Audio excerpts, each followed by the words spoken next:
everybody, welcome back to the Mormon News Roundup. I'm your humble host, D-Baze. That's talent on loan from Kolob. It's episode 120. It's June 9th, 2024. We've got a big episode on tap for you with lots happening. I'd like to welcome on my program my fabulous co-host, Marty. Marty, how's it going?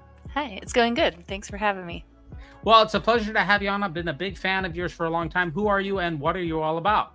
Yeah, so I'm Marty, and I have a podcast called Where Will You Go under the Mormon Discussions umbrella. And I like to focus on what you do after you're done listening to Mormon history podcasts. That sounds absolutely fantastic. I've listened to so many episodes of Where Will You Go? Big fan of it. And we're going to be talking more about that as we go along. June 9th, 2024 with Marty. And what's our agenda? What are we going to be discussing here today, Marty? Well, looks like we're going to cover David Archuleta. He has been in the news again, talking about how he has a meaningful life. Chad Daybell death penalty came out, and the ldschurch expansion. So it turns out the church maybe isn't growing. It's still at historical lows, the growth rate it is. A couple of missionaries died, unfortunately, and President Nilsson is celebrating 100 years.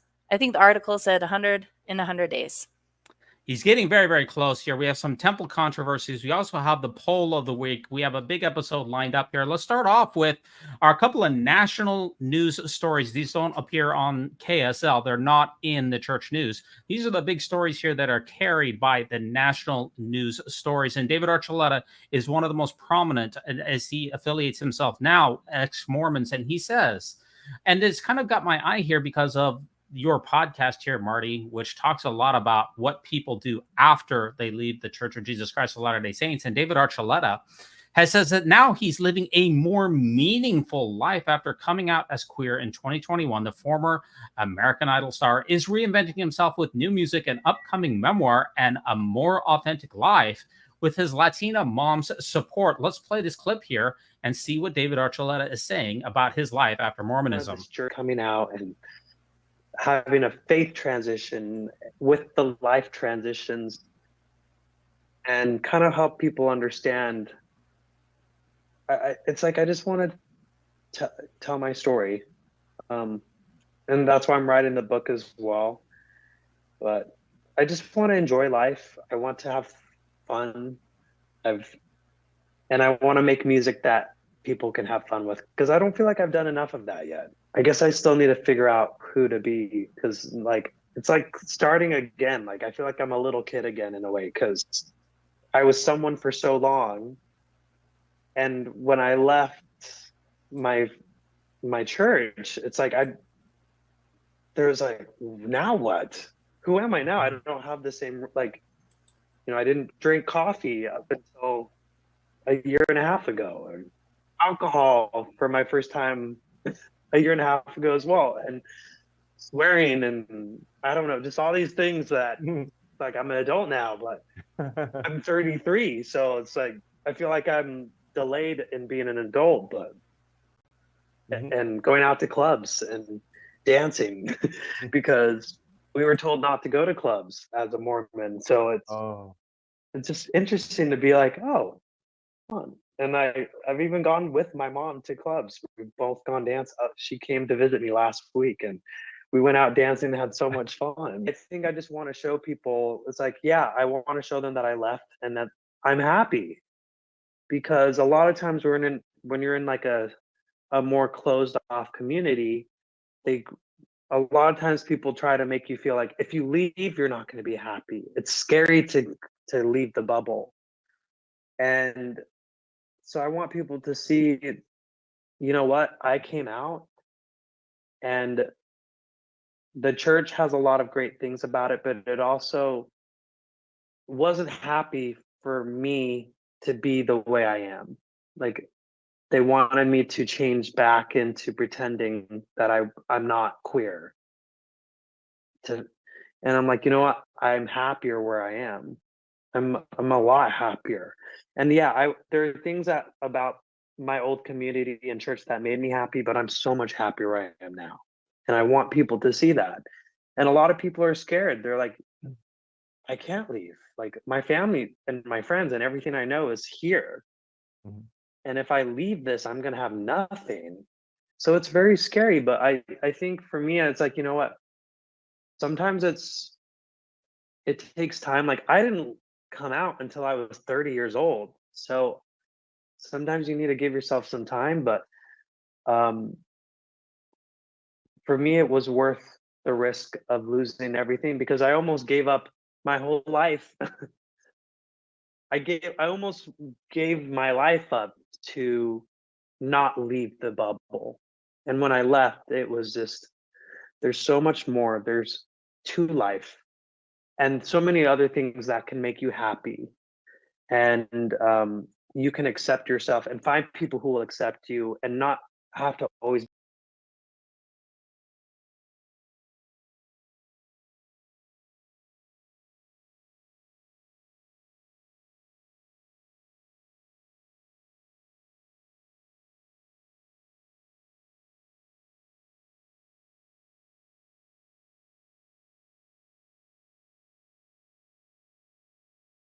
Marty, can you find any resonance with what David Archuleta said about leaving his faith and then trying to find an additional meaning in life? Because that's literally what your podcast is all about, is where will you go? For sure. When he was talking about that, it sounds like he's going through something I felt very familiar with. I feel like he's doing good. When I listen to it, it seems like he's getting into the groove of trying to figure out what's what. I love the fact that he went clubbing with his mom. I'm not sure that that is something Mormons don't get to, like, I hear a lot of people say, "Oh, I missed out on this. I missed out on the partying part of my life," or whatever. I'm not sure that most people go clubbing with their mom. So kudos to David Archuleta for going clubbing with his mom. That's awesome. I have never gone clubbing with my mom. I've really never gone clubbing with anyone. So I have a, I wish him the very best. I do have one last question for you. And it seems like ex-Mormons in particular, when they leave the church, it seems like there's a dominant narrative which says that I'm happier now. It seems like that's what people always say. Well, hey, don't worry about me. I'm happier now than I've ever been. I call this the happiness wars. Have you ever noticed that when people leave the church that they feel a need to? It seems like he emphasized that quite a bit of saying, my life has meaning, my life has joy. Don't worry about me. Have you ever noticed that? And does that resonate with you at all? And then part of me is kind of like, I'm not sure that self-reported happiness is like necessarily a good indicator of like whether you're actually happy. But yeah, it does seem like ex-Mormons say that they're happier, Mormons say that they're happier. For the most part, I just try to take their word for it and I believe them. But yeah, I'm not sure it has any weight. Yeah, that's a very good point. It seems like everybody gets into what I call the happiness wars. We're happier. No, I'm happier. No, I'm happier. And self-reported happiness, can be elusive because it's really you're asking somebody. It's kind of better in my mind if you ask the people around you if you appear to be happier. But I like you. I take people at their word as to whether they're happy or not, and I certainly wish him the very best. There's a lot that resonates with David Archuleta, and he will continue to make national news. Now, speaking of other national news stories, this was also big national news. Chad Daybell, the former Doomsday Mormon prophet, he's going to appeal the verdict, and he's been given the death penalty. He sits and closes his eyes as the jury's verdict on his murder trial was read at the Ada County Courthouse in Boise, Idaho, on Thursday, May 30th, 2024. Daybell was convicted of killing his wife and new girlfriend's two youngest children in a strange triple murder case that included claims of apocalyptic prophecies, zombie children, and illicit affairs. Of course, we've said their names a lot: Tammy Daybell, Tylee Ryan, and J.J. Vallow. A jury today decided that Chad Daybell deserved the death penalty for each of those murders, determining that they were especially heinous and cruel, and that he exhibited utter disregard for human life. That was the unanimous finding of this jury of 12 men and women. Chad's now wife, Lori Vallow Daybell, was already convicted in this same case last year, and she's serving life in prison. Outside the courthouse today, now that both cases are over, prosecutors and investigators publicly celebrated the verdict. Today, justice was served for Tylee, JJ, and Tammy. 3 innocent victims whose lives were tragically cut short by the selfish and cruel actions of Chad and Lori Daybell, who embarked on a path of destruction that irrevocably altered the lives of countless families. Marty, this trial has been going on between Lori Vallow and Chad Daybell for years now. We've finally seen the conclusion. Of course, it's going to be appealed. I do wonder what your first thoughts are about the doomsday prophet and the fact that he has been given the death penalty. We were talking earlier, and I have not been following the case. You let me know that Lori did not get the death penalty, but he did for the same crime, and that's very interesting. So it makes you start to wonder. I don't know, why do you think that the patriarchy is not taking care of this guy? That's a very good question. I think that our criminal justice system in many respects is unequal and unfair. Persons of color often get harsher sentences than white people do on a routine basis. It's a systemic problem. And women often get more lenient sentences than men because there's some kind of, I don't know, I really can't explain why. Maybe a societal urge that says, well, a woman couldn't have engineered these horrific atrocities. Therefore, Lori, who killed the same people, in fact, she also killed Charles Vallow, or was implicated in it at least. We have multiple murders here of the same people, basically the same crime. We have two totally different outcomes, even though it looks like their level of complicity was very, very similar. And this is one of the reasons that I, in particular, am not a huge fan of the death penalty, because it can be capriciously applied, as we've seen in this particular case. Same people died, same intent. It wasn't that Chad was the mastermind. They did it together, and yet we have two totally unequal outcomes. And it's based upon what a jury or what a judge finds. That's why I'm not a big fan of the death penalty in particular. But I guess I'll ask you one last question, and we'll keep it controversial since that's what this podcast is all about. Sure. Does Chad Daybell deserve to die? I'll be honest, I'm not going to be out on the picket line to defend him, but I'm not sure I would have been that disappointed to hear that he got life in prison either. So I don't know. I'm pretty undecided on whether the death penalty is even useful. So we've really come to find out that people with very low IQs are often killed when they are not mentally capable of understanding their charges. We've had a number of people who have been exonerated after the fact through DNA and other means. We've had a number of times where the prosecutors have said that there was prosecutorial misconduct and they intentionally hid evidence from the defense.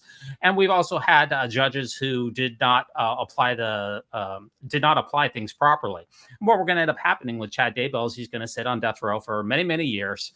And then maybe we'll get a governor who comes along later on and, gives him clemency. And we're going to end up spending millions and millions and millions more dollars on Chad Daybell than Lori Daybell. And he may not end up executed at all. And obviously, both of these individuals are incredibly evil. They're incredibly reprehensible. And their entire worldview is informed by Mormonism. Let's not forget that point. But the fact that one of them got the death penalty and the other didn't, that makes no sense to my mind. For those of you in the comments, let me know what it is that I'm missing here, because I see that both of them are complicit in the exact same way. And I see no reason that we should have two different verdicts in this particular case. Tell me where I'm wrong. I'd be happy to know. I just wanted to make the point too. This is something my husband said, is that when you have the death penalty, you end up making somebody do something against their morals. Like somebody's going to have to implement that death penalty. And that seems morally wrong as well. Yeah, I mean, the idea is that two wrongs don't make a right. And, the entire worldview of Chad Daybell is that he would kill people because they had zombies inside of them and things like that. When we make the state carry out the will of the people to commit, when we end somebody's life as a result of the state intervention, there's a lot of ramifications that go with that. And, if Chad had been in a different state where there was no death penalty, he wouldn't have faced it. That's just another reason that it's not equally applied in all cases. That's why I'm not a fan of the death penalty, among many. I could talk about this for a lot longer than this. But speaking of other cases here, we got a lot of legal stuff going on this week. The church news is hot, and it just never seems to stop here. A couple of months ago, a Harrisburg LDS church leader, Marty, this is a stake president, was arrested for failing to report credible child abuse allegations that came to his attention.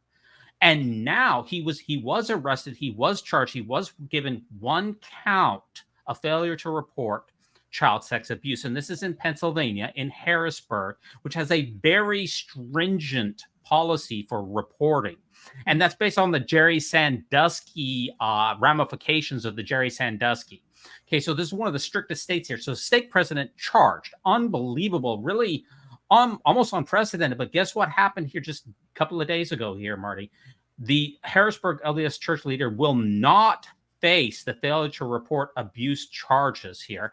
And here he is. This is the Dauphin County District Attorney's Office says that they've withdrawn the criminal complaint here against, this is who we're seeing here, a Harrisburg lobbyist and LDS church leader. He's a stake president. His name is Rhett Hinsey, after he alleged to fail to report child sex allegations against another church leader. So he was a stake president. He came to the knowledge of this child sex abuse from a bishop who told him, Bishop Gooden, and then he did nothing with it. He didn't call the police. He didn't contact anything. That was apparently against Pennsylvania law. Well, guess what happened here just a day ago? District Attorney's Office says that the prosecution was not in the public interest and that the now adult victims, this happened some time ago. This was like 20 years ago, but there's no statute of limitations, or at least the statute of limitations hasn't caught up in Pennsylvania.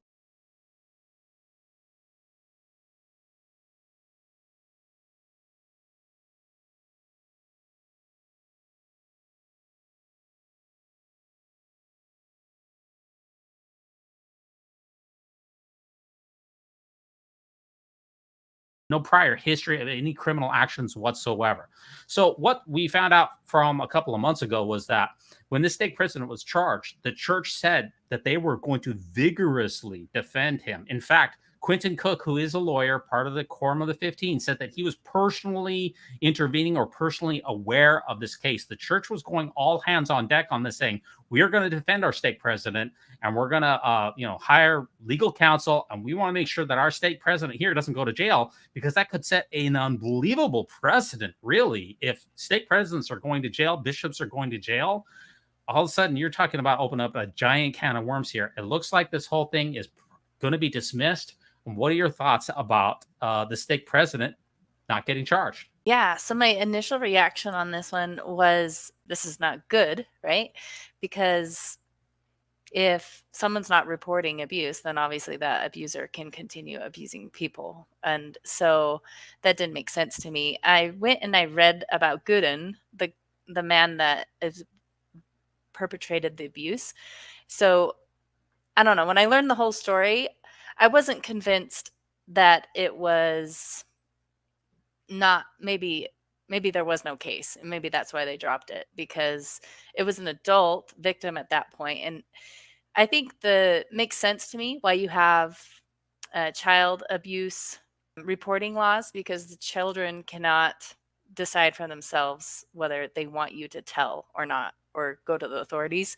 But at this point, by the time that Hinsey had learned about it, it was an adult, and the adult asked him to not go to the authorities.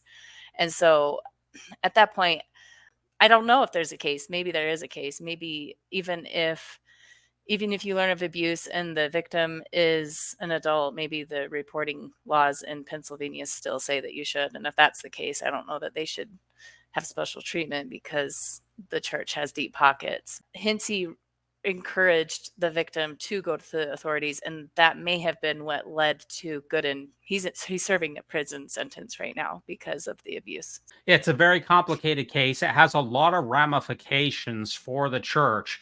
And what we've seen a lot of times, at least in my covering of the Mormon News Roundup, is a lot of times when the church says that they're going to vigorously defend things, a lot of times these smaller municipalities, Harrisburg isn't the biggest town. I actually was just there a couple of months ago. They know that they're going to be in for a long slog through the church's, legal processes. And a lot of times they're going to look at that. A prosecutor is going to say, well, can I bring this case? I don't know if it's beyond a reasonable doubt or preponderance of the evidence. I don't know what the standard of the threshold for the convicting of the stake president for not reporting something that did happen 20 years ago. I don't know what the standard is, but they say, you know what, maybe this isn't the case that we want to bring. And also informed in that is the fact that the family said, we also don't want this to be charged. So, when the family members say we don't want the charge, when it's 20 years ago, I'm not defending the stake president's actions, but when the church lines up and says we're going to defend it, this is where the prosecutors are starting to say, you know what, there's a lot of cases that we could bring, and this isn't the one that we want to wage. Because I remember when we had the Mormon News Roundup when this broke a couple of months ago, and we had Jana Reese on the program who does the religion news service and a couple of other things. She said that this would be a bellwether case. In other words, like a landmark case for the church, because I don't think something like this, at least I'm not aware of it, has happened in the past. And if the church were to get a conviction here, it sets that court precedent later on for other stake presidents or other bishops or other individuals who have failed to report child sex abuse that has come to their attention. And this could be a huge blow to the church. But it looks like nothing is going to happen in this particular case. And maybe that is going to signal in the future that there will be less of these type of cases that will be brought by prosecutors.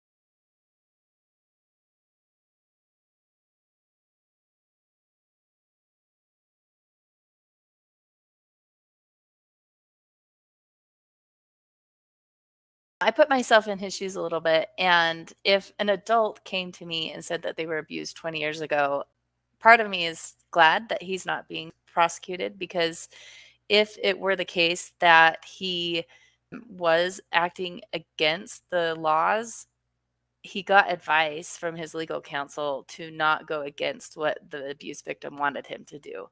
So he feels like he was kind of caught between a rock and a hard place. I'd hate to send that guy to jail when I'm not even sure what I would have done in that situation. It seemed like he was trying to do the right thing. I can tell you that my wife, for instance, is a public school educator. And if there is any thought of abuse that happens, she's a mandated reporter. And what he could have done, or in my opinion, what he should have done, was to pick up the phone and call the investigative service, call the police department and say, I've come to this knowledge of whatever it is, even though it was a long time ago. What are my responsibilities here? Because that's what my wife does as a mandated reporter.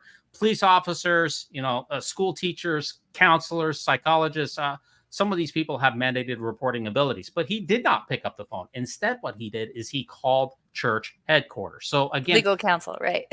Right. He called his legal counsel instead of calling his local law enforcement and saying, okay, this is what I know. This is what is my responsibilities here. Mm-hmm. That's what the church's helpline does, is it takes out the normal reporting that happens for everyone else who's a mandated reporter. And instead, we're getting advice from Quentin Cook and church legal advisors here.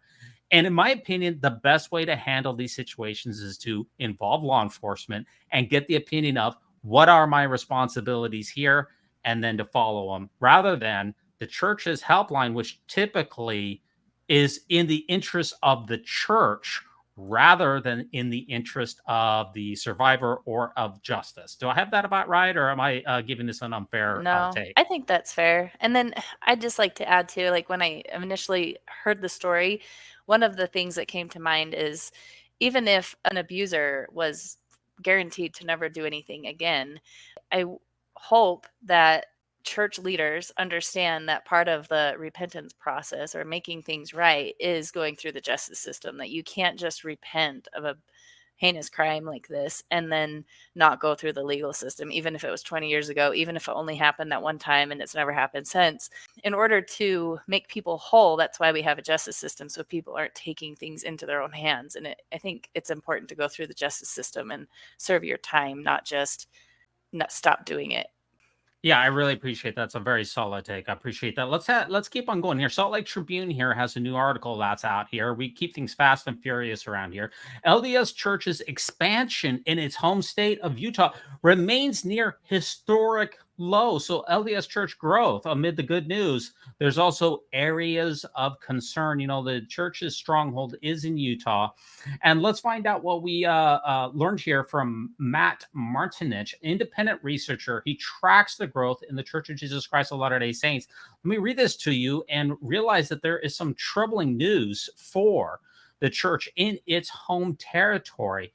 And let me read this to you, get your reaction here, Marty. He says there are some areas of concern. One of those is that the net increase for 2023 of the number of official congregations in the church is still not very high. It's lower than we've seen historically.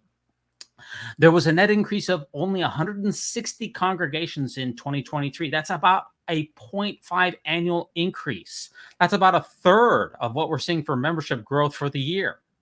Where congregational growth rates in the church are consistently lagging behind membership growth rates, it suggests an ongoing problem with convert retention and member activity. So the basic sum up here, Marty, at least from what I get here, is, the church continues to boast almost 2% annual growth rate.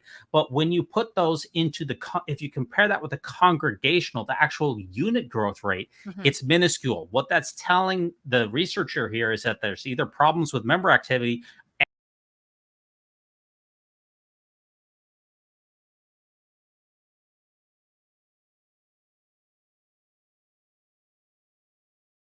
That is what seems to be happening, is that activity is going down. One thing the article highlighted that I was unaware of. So I left around 2019 and there was a huge plummet during 2020. And in my mind, because I'm the center of the universe, I was pretty sure that everybody was leaving like me because, I'm the center of the universe and I found out things. So now everybody must know what I know.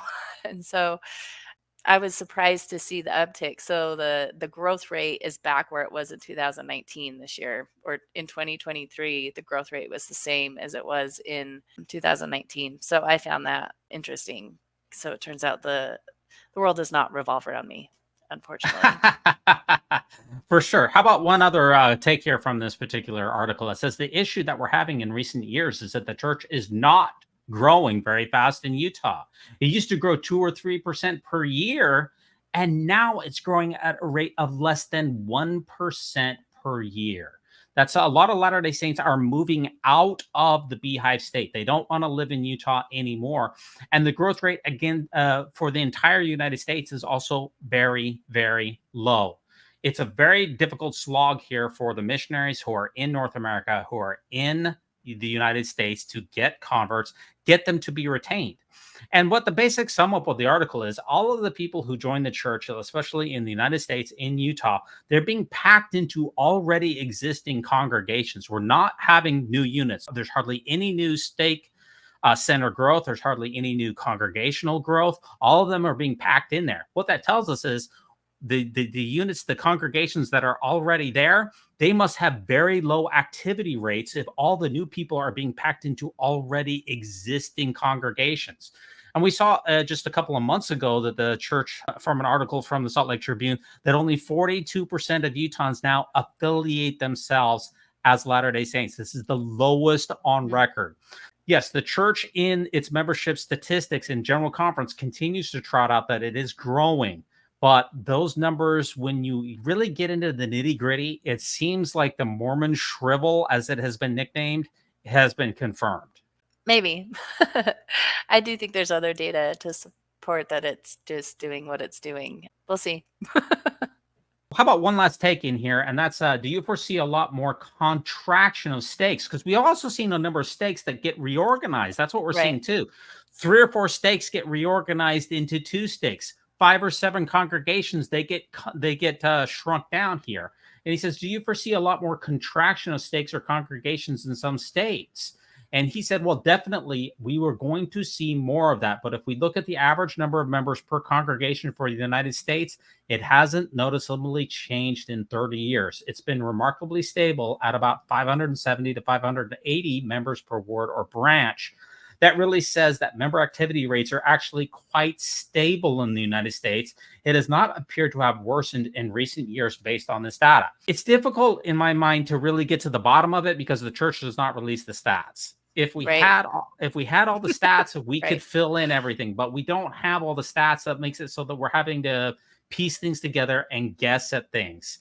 Yes, it would be interesting to know what the activity rate is in the church. We just have no idea. We can make a lot of guesses, but we don't. The church won't release that. They know it and they don't release it, right?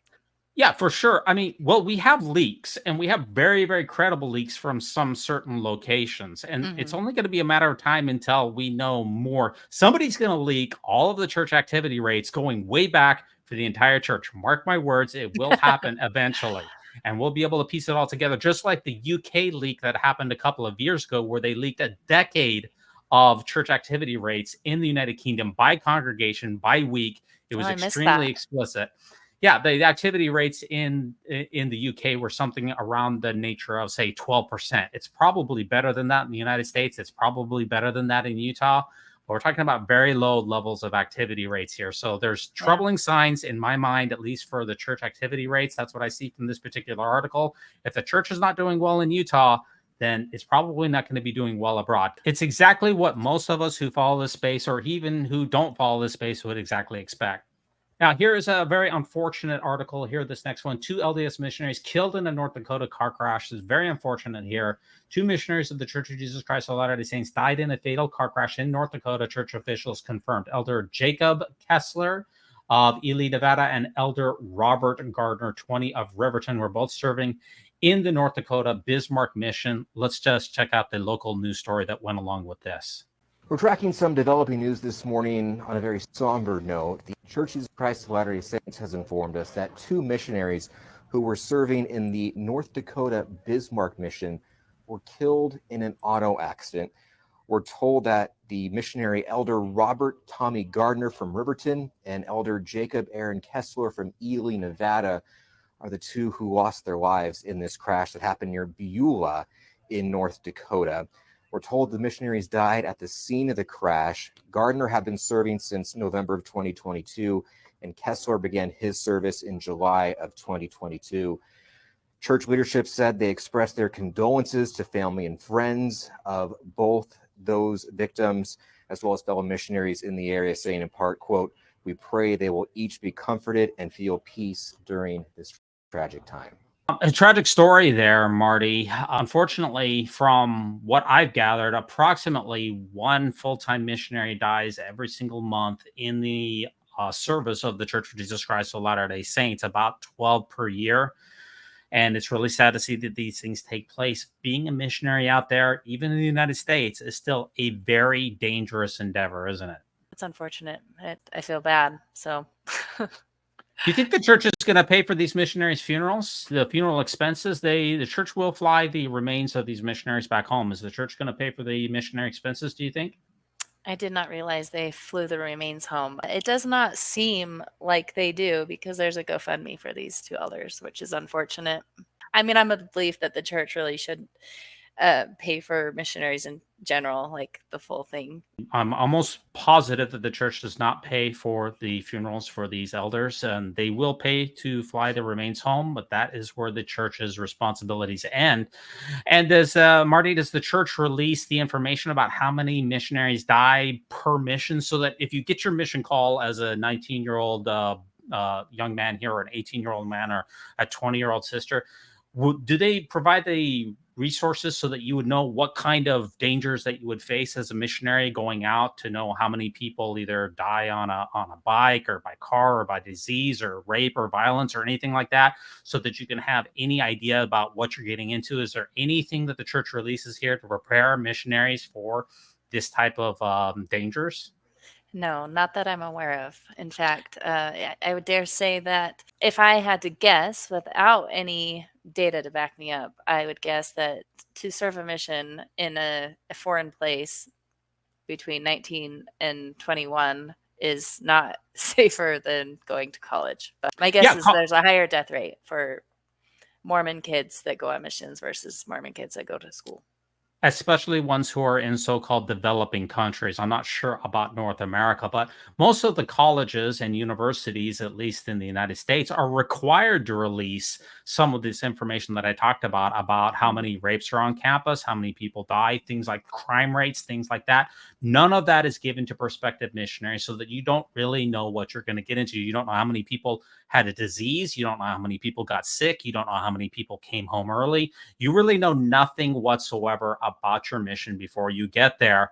And I think that absolutely needs to change. What about senior church leaders? If there's about 15 missionaries who die every single year, how often do you think, Marty, that senior church leaders personally minister to the families of these fallen elders? How often do you think that happens? Sometimes, apparently. We had a disagreement that it never happened, but I did find some cases where it does happen, but maybe not as often as it should. I don't know, but maybe it seems to be that they do treat it special. So you get like someone from the 70 to come, or somebody to come to the funerals or to preside over the funerals.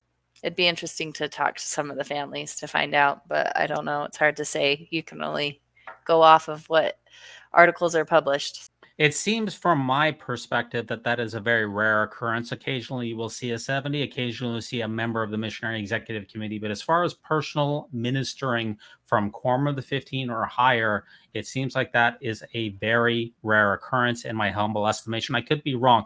Leave us a comment on YouTube. You can find, where will you go? You can find the Mormon News Roundup on YouTube. Leave us a comment about what you think the church's responsibilities should be for these missionaries. Should the missionaries' families be paying for the funerals? Should there be more leadership and hands-on direct intervention from Quorum of the 15 members?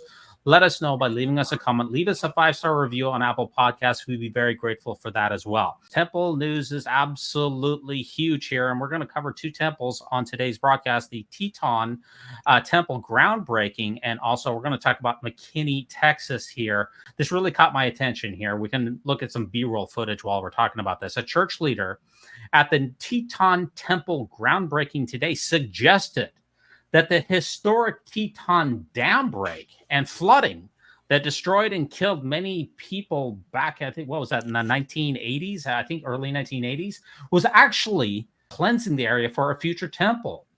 The things they pull are just crazy. And this is actually in the church news itself. The church itself quoted and said that the Teton Valley Dam, when that thing broke, that was actually preparing the way for this particular temple to be built. How do you feel about that take with the fact that 11 people died when that dam broke, and how that happened, I think, about 40 years ago, but that was cleansing the area so that a second temple could be built? Because there's already one right there. Pocatello, Idaho already has a temple so that a second temple could be built. How do you feel about that take there, Marty? Oof.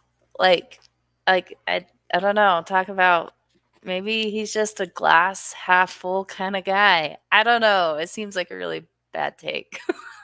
That doesn't seem very full for the people who passed away when the dam broke. So it says, again, ground broken for Second House of the Lord in Rexburg, Idaho.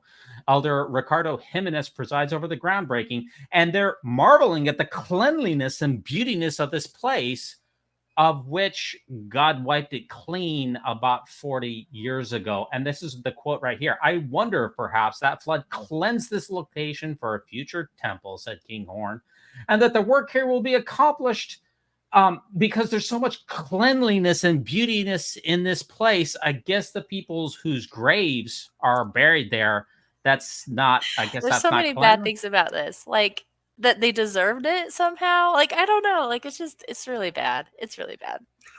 Yeah, in fact, this is the why do some people find a jerk god appealing? If you look at the picture here for the Teton Dam, sorry, it was in 1976 here. You can see that the dam kind of failed slowly over time. And in 1976 sent a mighty wave of water. And this is what the actual quote here. I wonder if the collapse of the Teton Dam in 1976, which sent a mighty wave of water from the Teton River Canyon and engulfed this area, included this temple site, if perhaps that flood cleansed this location for a future temple. And this is part of the temple presidency. That is quite a masochistic God to flood an area 50 years in advance. I mean, talk about your timing. I guess they're really into symbolism, and they're trying to make the best of it. They like the idea of baptism, even for a temple site. Yeah, 48 years ago, the Mormon temple god caused the Teton Dam failure to cleanse and wash away all the sins of Rexburg, Idaho, so that a second temple could be constructed near a Walmart. Amazing how the Mormon God works to prepare the way for his temple. And here it is when it's flooded. You can see up here on the right, hundreds of millions of dollars, all wiped out so that a second temple could be built next to a Walmart. That seems pretty perverse to me. And that's not the only temple things that have hit the news here. This is Nemo the Mormon. I said we're going to talk about two temples. So that's number one. That seemed like a pretty myopic take, at least from my perspective, on the Idaho temple. But Yes, let's take a very look here. myopic. Yeah, myopic. What about the Fairview Temple here? Nemo the Mormon, he crashed the Fairview Temple, Texas town meeting. And let's see. This is from Culture over at the Culture Hall podcast. He says, "How to dismantle a Mormon temple in 3 minutes." Jolly old Nemo came all the way over across the pond to talk about the Fairview Temple, which has caused a great deal of controversy. Let's play this and get your reaction to it, Marty. And you tell me if Nemo has it spot on or if you have any pushback. My name is Douglas Stilgo, and I traveled here from Oxford, England. I'm a member of the Church of Jesus Christ of Latter-day Saints. I am a graduate of the Church's seminary program. I am a returned missionary, and I'm also the UK's leading commentator on the Church. There are 3 simple points that need to be made here, particularly in response to the claim being made that the height of the steeple is part of our religious observance. 1, temples do not need a steeple. 2, the steeple does not have to be a certain height. And 3, architectural design is secondary to the temple's primary purpose. The church currently has 199 temples that are either operating, being refurbished, or awaiting dedication. All of these are equal in their value to Latter-day Saint worship. They all provide access to the same covenants and ordinances. And there are several prominent examples of temples with no steeple at all. Mesa, Arizona, Cardston, Alberta, Leh, Hawaii, and most recently, Paris, France. Of those temples that do have a steeple, the shortest is just 54 feet in Freiburg, Germany. In fact, almost 90% of the church's temples have a steeple shorter than what is being proposed here in Fairview at 173 feet and 8 inches. It is eminently acceptable to the church in almost 90% of cases to have a steeple shorter than what they're asking for here in Fairview. The shortest temple the church has ever built is the Paris, France temple at just 42 feet tall with no spire, no steeple. Yet it has a square footage of 44,175 square feet, the same as the proposed temple in Fairview. Steeple height, therefore, cannot be argued by square footage. And speaking of the Paris, France temple, presiding bishop of the church, Gérard Corset, said, "There are a number of constraints that we have, the code that we have to respect. But in the end, it is only good because it makes for a temple that everybody accepts and recognizes as theirs." The presiding bishop of the LDS Church publicly declared that respect for planning code and constraints is a good thing because it makes for a temple that everybody accepts and recognizes as their own. Where is that attitude here? Furthering Bishop Corset's point, the church has said a temple's design, both internal and external, is secondary to its primary purpose. The prophet and president of the church, Russell M. Nelson, said more plainly in 2022, it's not the location, it's not the architecture, it's the ordinances inside. I've heard many claims that the steeple variance is required by LDS beliefs, and that's simply not the case. The president of the church has said otherwise. The actions of local leaders are not in harmony with the teachings of the prophet of the church. And I don't know why they're ignoring the plain teachings of the president of the church. But what I can say categorically is, as a member of this church, steeple height has never mattered. I have known throughout my entire membership of the church that some temples have steeples and others do not.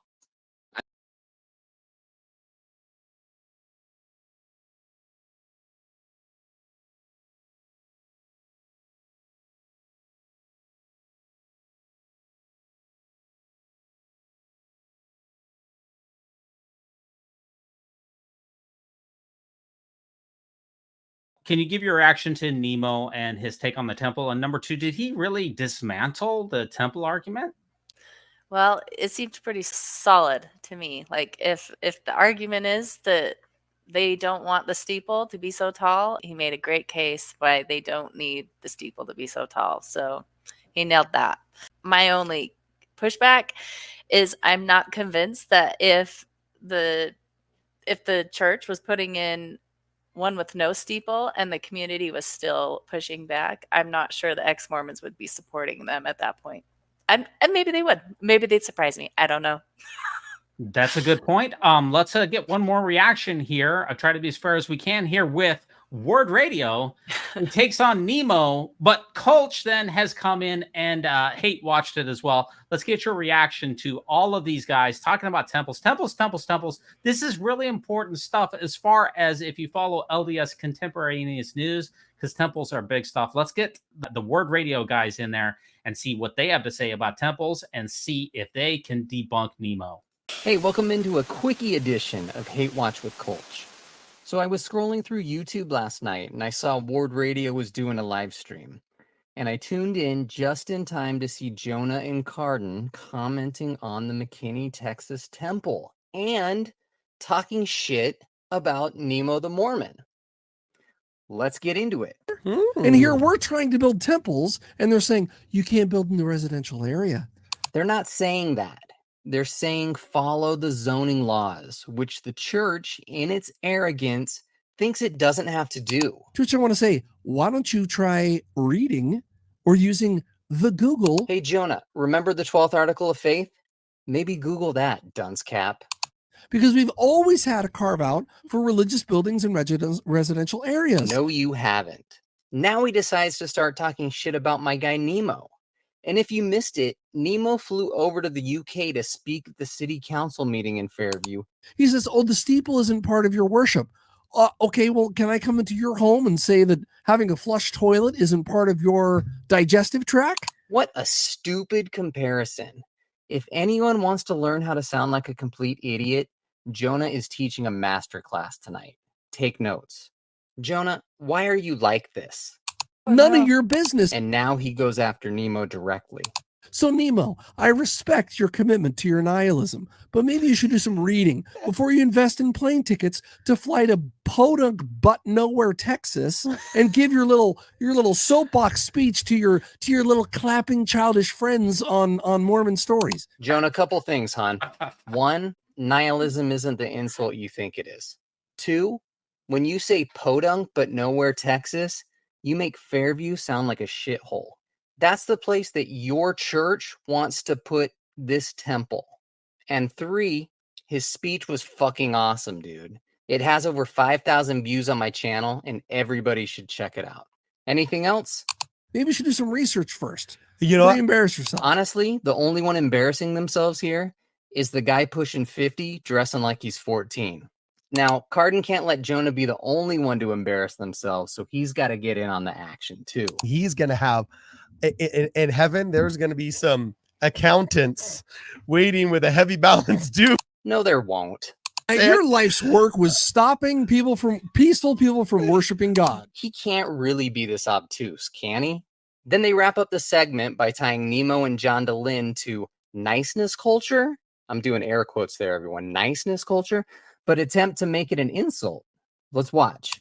And I don't think there's a more efficacious expose of the spinelessness of current leadership as dedicated to niceness culture than him and John DeLynn. This is where it leads, guys. Look where it leads. Is this guy delusional?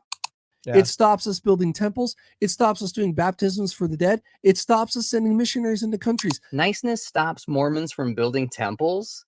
It stops them from baptizing the dead.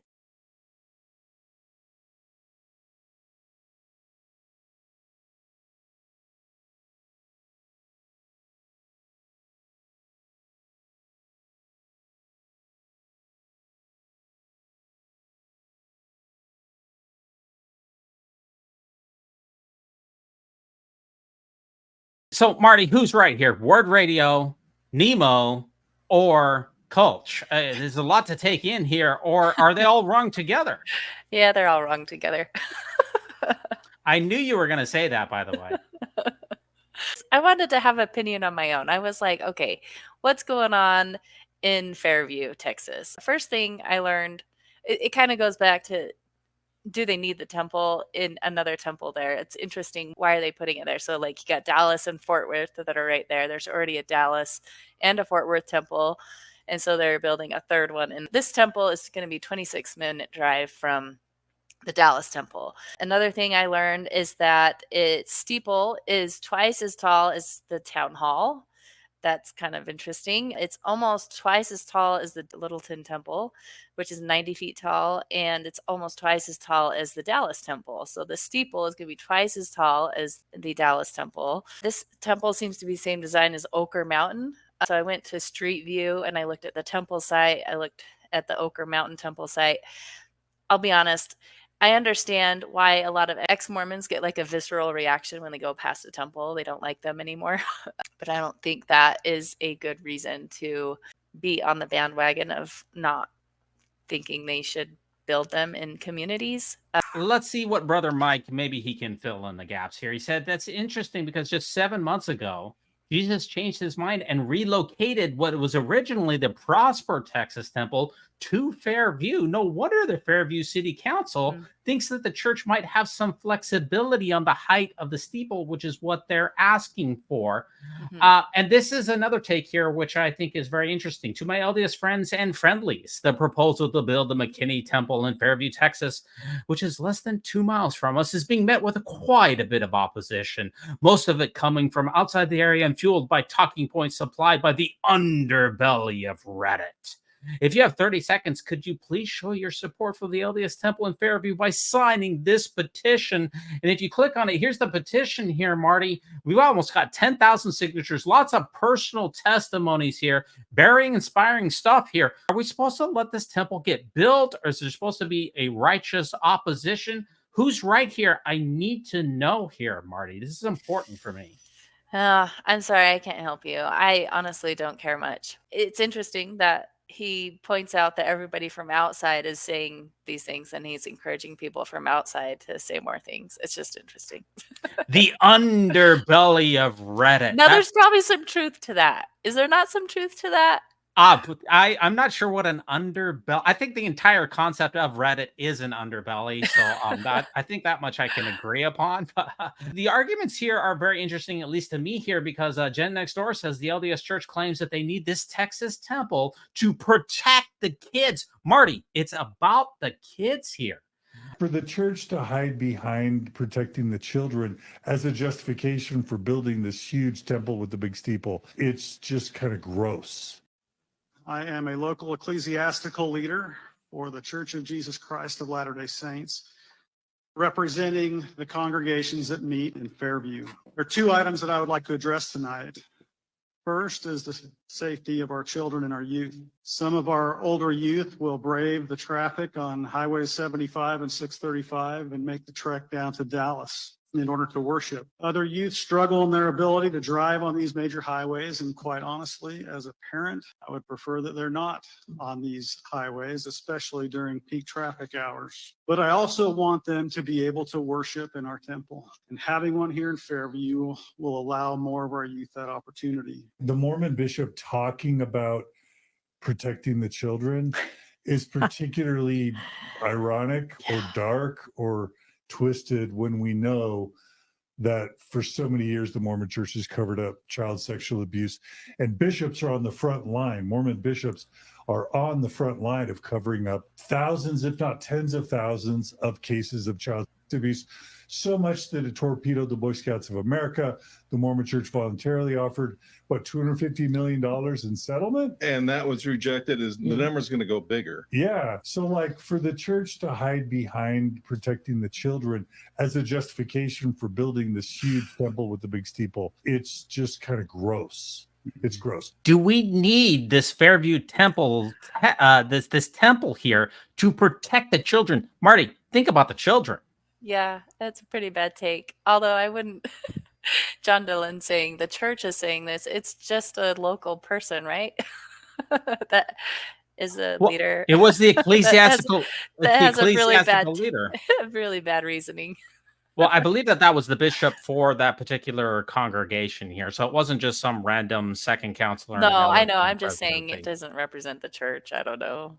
It's officially represent the church, true. But I mean, if you are a congregational leader, you are at least in some capacity an official representative of the church. If you're the leader of a congregation, in my mind, you have more authority than just a lay member. Sure. So I think that's what he's saying here. But the Fairview, they've given a thumbs down here. Marty, look at this. The story has been crazy. The church is going city to city, forcing the cities to either approve a temple outside the standard zoning restrictions or face litigation that will cost the city and governments steeply. After nearly 3 hours, the council has decided to continue Tuesday's public hearing in August instead of voting in the moment. The mayor said they'd allow the church 2 months to return with a proposal for a more reasonable side. So this is a no vote. The Fairview City Council has punted the decision on the temple with the controversial spire. They haven't weighed in. They've kicked the can down the road.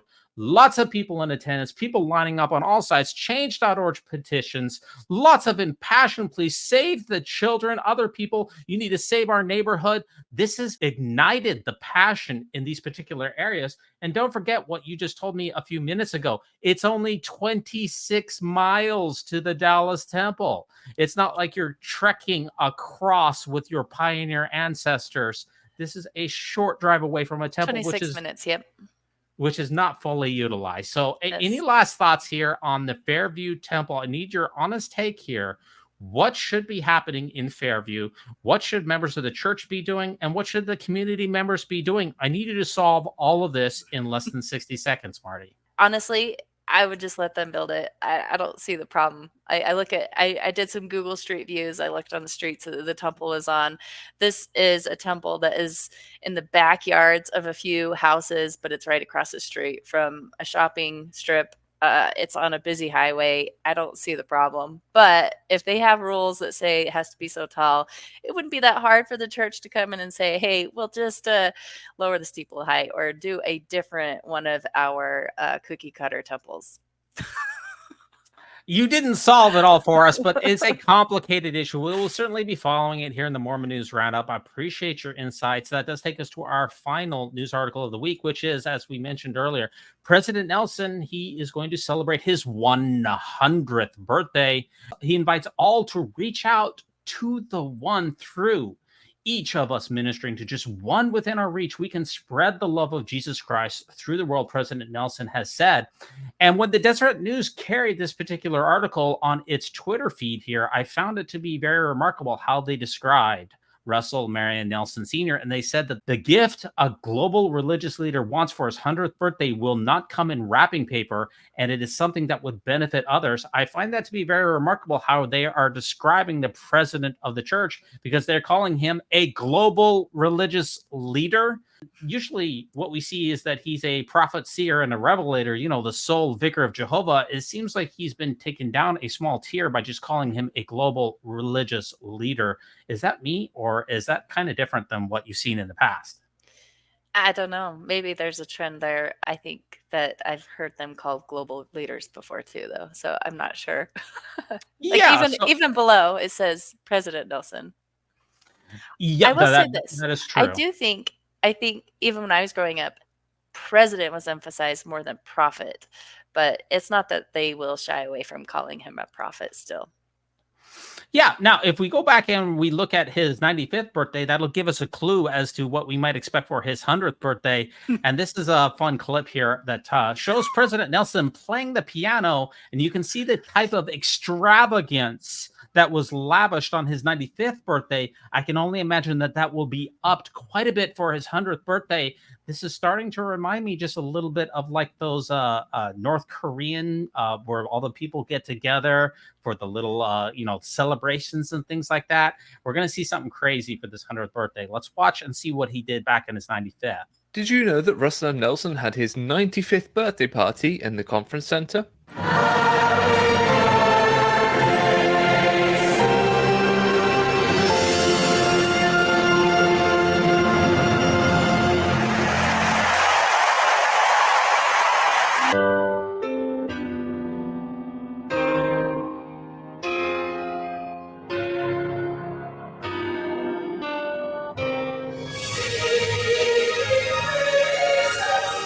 Hearts have been drawn toward our Savior Jesus Christ.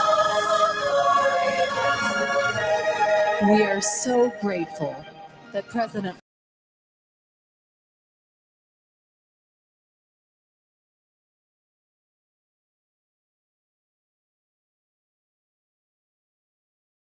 Is this prophet worship? Do you have a visceral reaction when you see all of these people gathered together to wish President Nelson a happy birthday?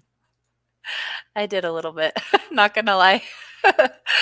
I'll be honest, look outside, I remember President Hinckley had like a big birthday celebration, and I think Gladys Knight was there singing, and it was just like this huge thing. I never saw a problem with it as a believer, and now that I'm not, it does definitely seem unhealthy. It's a level of adulation that really approaches the level of like the Kim Jong-un dear leader stuff for me. It is very worrisome, but I do love, there is nothing like the conference center. It is a singular building. Nobody beats the Mormon Tabernacle Choir. Excuse me, the choir at Temple Square. I apologize for saying the word Mormon. I try to avoid that as much as possible.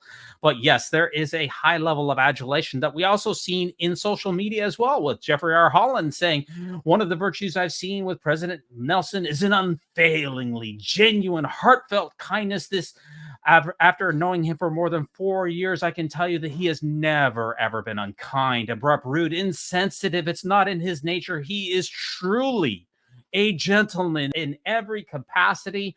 The adulation that is going to be preceding this birthday is only going to be topped by the actual birthday itself. And it kind of reminds me of like the Brady Bunch. Nelson, Nelson, Nelson. I mean, is this leader worship, or is this healthy of an organization, or am I reading too much into this? Is this just normal stuff?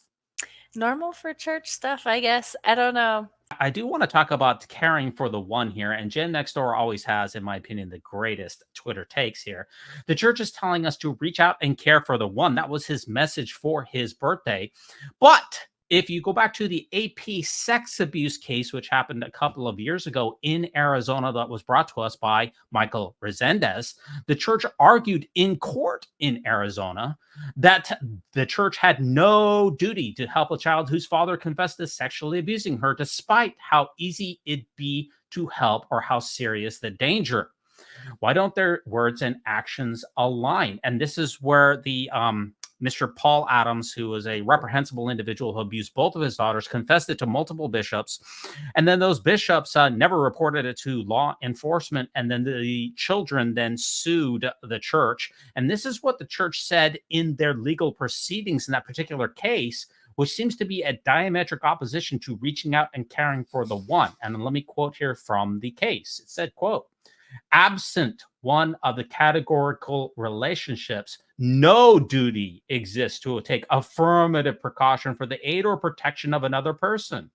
Thus, a person who happens upon a close friend, neighbor, or other person in danger has no duty to render aid, no matter how serious the danger or how easy it would be to help. So that's what the church says, that the bishops had no duty whatsoever to help in any capacity whatsoever, because they were not required to do so by law.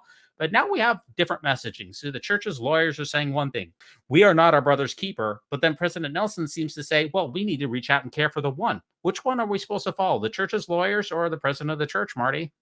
It's management. It's a business. It's too bad that this stuff happens. I will say that it's not led by God, so I'm not sure that I expect anything better. It's a business. They try to protect themselves. It's unfortunate. Good point. Now, that does take us to our Mormon News Roundup poll of the week. We release new episodes live every Sunday night at 9:30 p.m. Eastern Standard Time. If you come on over to YouTube at that time, you can interact with your humble hosts. And the poll this week here, Marty, can you be the first person to take our poll? And what is the poll all about this week? Can you read that to us?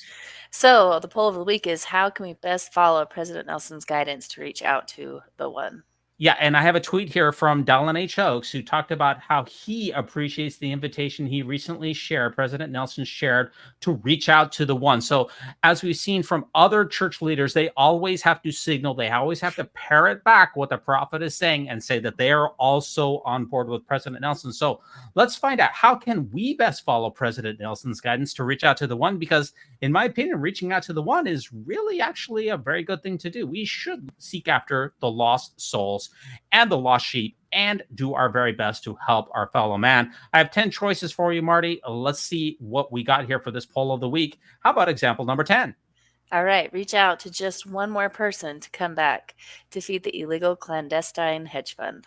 Oh, I'm not sure if that's exactly what President Nelson had in mind there with Roger Clark talking about how the church deceived the members for so many years so that they would pay tithing. But yeah, you reach out to the one, have them come back. And when they do come back, they got to pay that 10%, don't they? They do. They definitely do. You betcha. Or how about number 9? Reach out to just one more person to clean a chapel toilet on Saturday. I didn't realize they had toilets in the chapel these days. They're just in the bathroom. That's my best AI that I could do with President Nelson. How did I do? Was that close or was that a miss? It's good. It's good. Okay, good. Reach out to just one more person to clean those chapel toilets, which my family did just this last week at my local congregation. Or how about number 8? Reach out to just one more 12-year-old girl to meet privately with her bishop to talk about yucky sex stuff. Oh, have you seen these Disney movies? They've got Bishop here. Be careful what you confess to. Just reach out to one more 12-year-old girl. Actually, let's not say we did. How about number 7? Reach out to just one more man with virtually no training or credentials who never went through a background check to lead a boys' camp out. Yeah, reach out to the one. I'm starting to get the message. I'm feeling the vibe here of President Nelson. This is good stuff. How about number 6 there, Marty? Reach out to just one more investigator to give up coffee for absolutely no good reason. Yeah, welcome home. I'm so glad you never drank coffee. Do you think that's what President Nelson is talking about? Reach out to the one with the coffee stuff. Do you think that's what he's talking about? Yeah. He's definitely Obedience, down on man. coffee for sure. Or how about number 5? Reach out to just one more gay Mormon and ask them to stay celibate her entire life. Yeah, because that's what you're going to have to do if they are gay. They either have to be in a mixed orientation marriage or stay celibate. Let's just reach out and tell them that they should never have any true love for the rest of their life. I guess that's what President Nelson wants us to do. I'm trying to fill in the blanks here. How about number 4? Reach out to just one more LDS trad mom and tell her to stay in the kitchen because that's where she belongs. That's the messaging that at least we got back in the 1980s, in particular with President Kimball and President Benson, and has never been repudiated, has it? There was like a high up LDS person. Sorry, this is supposed to be quick. There's a I'll just tell you, you could cut this out. Oh, you're talking about Camille Johnson, where Camille Yes. Johnson said that she was a high-powered lawyer and that she never, that she, raised children and was a high-powered lawyer and never looked back. You're talking about the president of the General Relief Society, right? I think so. Yeah. Yeah, that's she talked about that, but she never dealt with the fact that she was going against church council at that time, and church leaders have never gone back and repudiated those old messaging and saying that, whoops, we got it wrong and it's none of our business whether a woman works outside of the home. Yes, they trotted her out, but they never repudiated, which is what I was talking about with this particular one, right? Gotcha. Okay. They never repudiated it. Or how about number 3? Reach out to just one more ignorant BYU student to do temple proxy work for a Holocaust victim. Yeah, because they've been done multiple times in those temples for those BYU students. And I used to be one of them for so many years. Or how about number 2? Oh, no. Reach out to just one more primary kid to come to church behind their parents' back. Right. Yeah. You just slip them the note in the mailbox or you talk to them without their parents' permission because their parents left the church, but you just get that kid to come back. Is that what they're talking about? Reaching out to the one? Yes. Unfortunately, yeah, that is. Or how about number 1? Reach out to just one more bishop to excommunicate a rogue C-list podcaster. Aw, that's John Lynn, isn't it? Yeah, He's that's A-list. It's just a picture. What can I tell you? For those of you out in the live chat, if you cast your vote at this time, I'd be very grateful for that. And Marty, if you'd be the first person to take our poll, how can we best take to heart President Nelson's challenge to reach out to the one?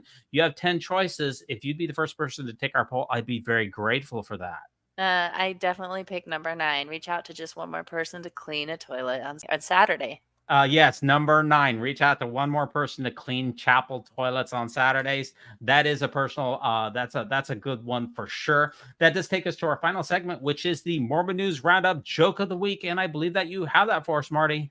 Yeah, I hope people haven't heard it already. It's how many missionaries does it take to change a light bulb? Have you guys heard it? Well, it's 1, but you'll get 2 anyway.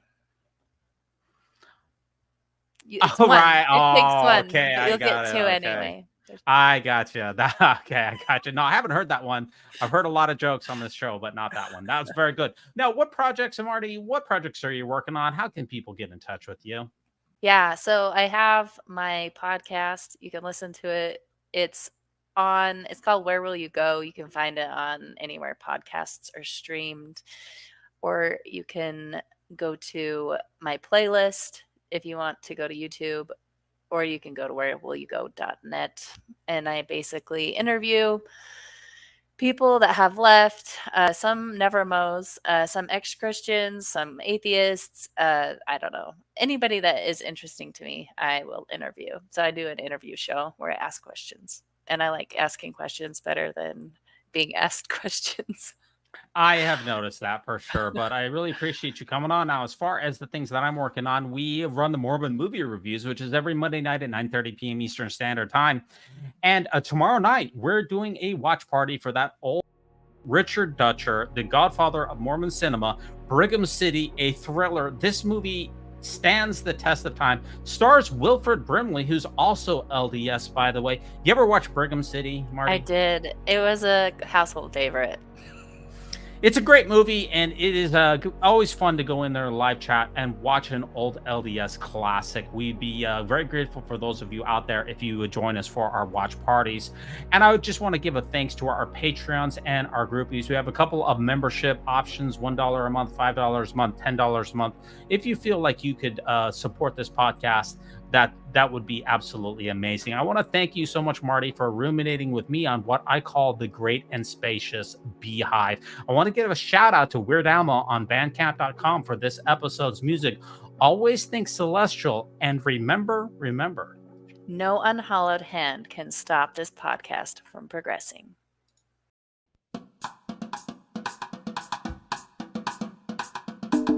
When it comes to nicknames of the church, such as LDS Church, the Mormon Church, to remove the Lord's name from the Lord's church is a major victory for Satan. Satan.